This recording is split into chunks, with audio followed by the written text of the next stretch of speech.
Perguntas servem a vários propósitos. Um dos principais conceitos de marketing é que você precisa saber o que seu cliente quer para poder atender a esses desejos.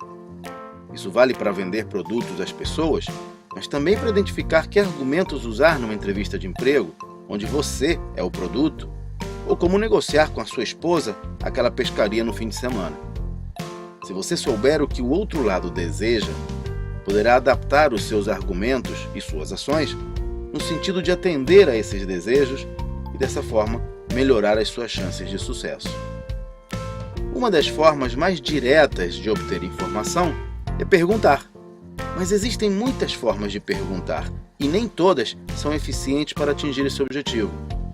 É certo que, de uma forma geral, as perguntas são usadas para obter informação, mas às vezes podem servir para outras finalidades.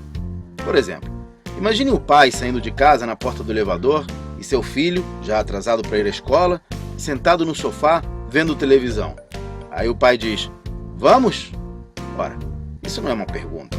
É um "desligue já essa televisão e venha porque o elevador já chegou." Ele não está perguntando se o filho quer ou não ir à aula. Aliás, nesse caso, nem precisava perguntar coisa alguma. Qualquer frase teria mais ou menos o mesmo sentido.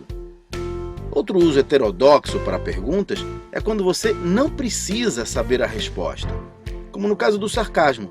Você não busca a informação, apenas pergunta para dizer alguma coisa, aliás, normalmente querendo brigar com alguém.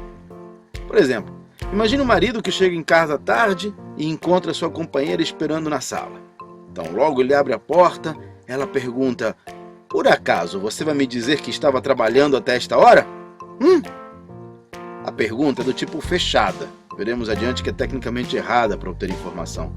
Mas neste caso, não é exatamente informação que ela deseja, é? Continue imaginando a cena anterior. O bom rapaz poderia responder com outra pergunta: "O que é isso? Agora você vai virar a minha babá?" Embora as respostas possíveis a esta pergunta fossem sim ou não, também neste caso ele não quer informação. Muito pelo contrário, trata-se de um vale-tudo para sair de uma situação embaraçosa. Tecnicamente, em vendas, as perguntas servem a 3 propósitos: obter informação, induzir conceitos no seu interlocutor ou conduzir a entrevista para um objetivo específico. Nas próximas sessões, veremos cada uma delas em profundidade.